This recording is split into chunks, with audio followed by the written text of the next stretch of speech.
ሰላም ጤና ይስጥልኝ ውድ የተከበራችሁ የቡና ሚዲያና ኮሙኒኬሽን ቤተሰቦች የሰዓቱን ዜናዎች እነሆ። በቅድሚያም ግንባታው የተጓደደ የሚገኘው የቦንጋ መናኸሪያ ከ94 ሚሊዮን በላይ በሆነ ወጪ በክልሉ መንግስት እየተከናወነ ነው ተባለ። በኦሮሚያ ክልል ዘንድሮ 196 የመስኖ ፕሮጀክቶች ይጠናቀቃሉ።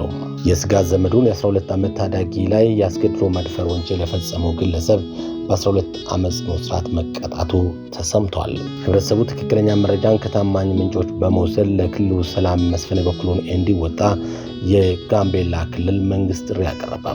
ወደ ዝርዝሩ አልፋለሁ። አማኑኤል ኃይለ ነኝ።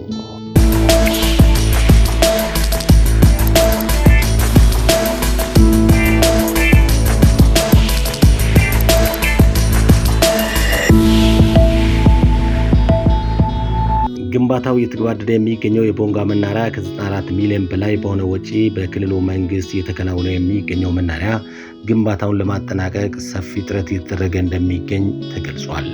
የመናኸሪያው ምዕራፍ 1 ግንባታው የአስፓልት ማንጠፍ ስራ የቀረው ሲሆን ይህንን ተግባር በአጭር ጊዜ አጠናቆ ለአገልግሎት ለማብቃት ርብርብ እየተደረገ እንደሚገኝ የክልሉ መንግስት ኮሙኒኬሽን ጉዳዮች ቢሮ ዘገባ ያስረዳል።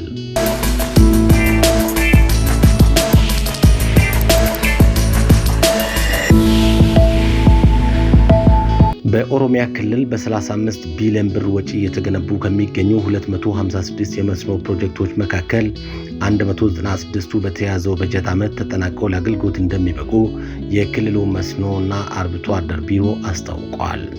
የቢሮው ኮንትራት አስተዳደር ዳይሬክተር ተመስገን ሩንዳ እንደተናገሩት በ3 ዓመት ውስጥ ተገንብተው እንዲጠናቀቁ የታቀዱትን 256 ፕሮጀክቶች አጠቃላይ 35 ቢሊዮን ብር ወጪ የሚጠይቁ ናቸው። ለዘንድሮ ፕሮጀክቶች ማስፈጸሚያ ከ11 ቢሊዮን ብር በላይ በጀት ተይዟል ነው ያሉት። እስካሁን ባለው ሂደት 80 የመስኖ ፕሮጀክቶች ግንባታቸው ተጠናቀው 4 ቢሊዮን ብር ክፍያ መፈጸሙንም አብራርቷል። ፕሮጀክቶቹ በክልሉ 21 ዞኖች ውስጥ የሚገኙ የተለያዩ ወረዳዎችንና ቀበሌዎችን ተጠቃሚ የሚያደርጉ መሆናቸውንም ጠቅሷል። የመስኖ አውታሮቹ ሙሉ በሙሉ ወደ ስራ ሲገቡ በክልሉ ምርትና ምርታማነትን በከፍተኛ ደረጃ ለማሳደግና የአርሶ አደሩን የኑሮ ደረጃ ለማሻሻል ትልቅ ሚና እንደሚኖራቸውም አመልክቷል።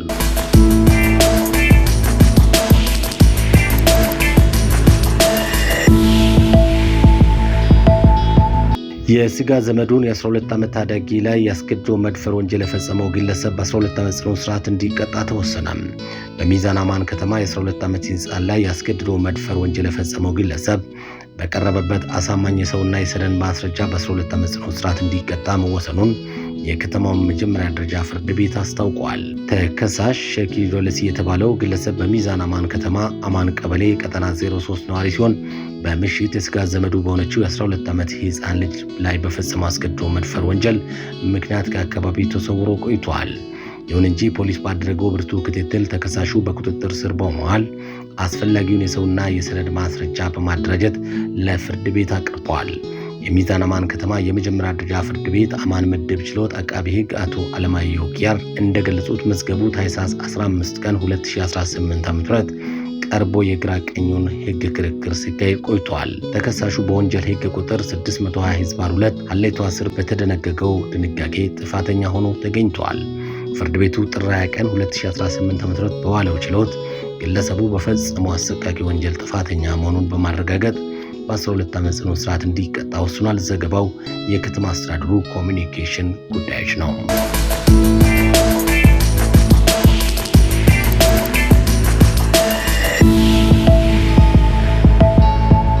ህብረተሰቡን የማደናገርና ውዥንብር የመፍጠር ዓላማ ይዘው ሐሰተኛ ወሬዎችን እየፈበረኩ የሚያሰራጩ የጥፋት አካላትን በጥብቅ ተከታትሎ የህግ ተጠያቂ ማድረግ የመንግስት ኃላፊነት ይሆናል ብሏል በመግለጫው።